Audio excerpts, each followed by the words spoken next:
Bienvenue dans ce troisième épisode de la série L'atelier des architectes. Dans cette vidéo-ci, on va parler du devis. C'est quoi le devis, par qui il est établi et dans quel but?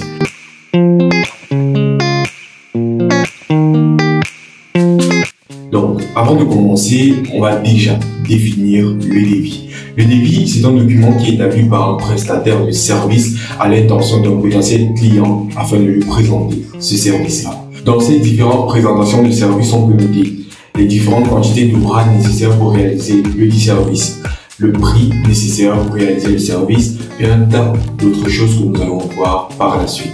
Vous devez noter qu'il existe trois types de devis. Le devis quantitatif, le devis estimatif et le devis descriptif. On va directement commencer par le devis quantitatif. Comme son nom l'indique, le devis quantitatif, c'est le devis qui nous donnera les différentes quantités nécessaires pour réaliser un ouvrage en particulier. Je vais prendre un exemple très simple.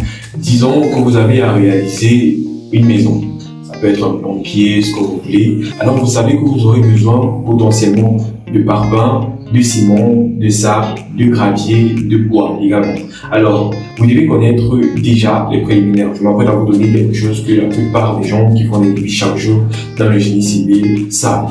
Par exemple, pour 1 mètre cube de béton armé pour semaine, vous devez savoir que vous aurez besoin de 750 kg de ciment, 1225 kg de gravier et de 850 kg de sable.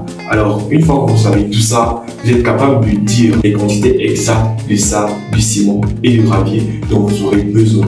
Alors, le devis quantitatif, c'est vraiment ce devis-là qui donne exactement les quantités que l'on doit utiliser sur le bâtiment. Si on doit utiliser 1000 parpaings, alors c'est dans le devis quantitatif qu'on verra ces 1000 parpaings. Si on doit utiliser 50 sacs de ciment, c'est dans ce devis quantitatif qu'on verra les 50 sacs de ciment. Si on doit utiliser 2 camions de sable, c'est dans le devis quantitatif qu'on doit voir 2 camions de sable.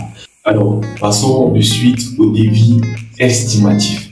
Le devis estimatif, c'est le devis préféré de tout le monde, car c'est ce devis qui permet de savoir si oui ou non vous allez réaliser l'œuvre en question. Dans le devis estimatif, on va trouver les prix des différents matériaux que vous allez utiliser, les prix de main-d'œuvre, bref, les prix de réalisation de l'ouvrage. Alors, le devis estimatif est directement adressé au client et c'est suite à la signature du devis estimatif qu'on peut effectivement commencer les travaux de construction de l'ouvrage. Dans le devis estimatif, comme je vous l'ai dit, on trouvera les différents prix. Par exemple, si un sac de ciment coûte 5 000 francs, si vous en avez utilisé 100, alors vous savez que ça va coûter 500 000 francs. Dans ce devis également, on trouvera les prix de main-d'œuvre. Alors vous allez réaliser un ouvrage, vous allez facturer les matériaux, vous allez facturer le matériel et vous allez également facturer votre main-d'œuvre à vous qui êtes le réalisateur. Pour finir, on a le devis descriptif. C'est un devis dont beaucoup de personnes ne connaissent pas l'existence, dont beaucoup de personnes n'ont pas recours, parce que c'est un devis qui est beaucoup plus employé ou du moins utilisé par l'architecte. Parce que vraiment, ce devis, comme son nom l'indique, c'est vraiment de la description. Donc, on va vraiment décrire exactement ce que l'on va faire dans le projet. Si par exemple, dans votre maison, vous allez mettre de la peinture, alors c'est dans ce devis, le devis descriptif, que l'on va savoir si on va utiliser de la peinture blanche, de la peinture noire, de la peinture jaune et quel type de peinture on va utiliser. Ça peut être par exemple de la peinture glycéro ou de l'époxy. Bon bref, on aura vraiment les descriptions de tous les matériaux. Si par exemple vous allez utiliser des carreaux, on doit savoir dans le devis descriptif si ce sont des carreaux en céramique ou peut-être c'est du granit. On doit vraiment le savoir. Tous ces détails-là doivent être inscrits dans le devis descriptif. C'est à ça que ça sert. Alors là, je viens de vous énumérer les trois types de devis qui existent en génie civil. J'espère que la vidéo vous aurait plu. Si c'est le cas, partagez, likez, commentez. Je serai vraiment ravi de répondre à toutes vos questions. On se dit dans 2 jours pour la prochaine vidéo.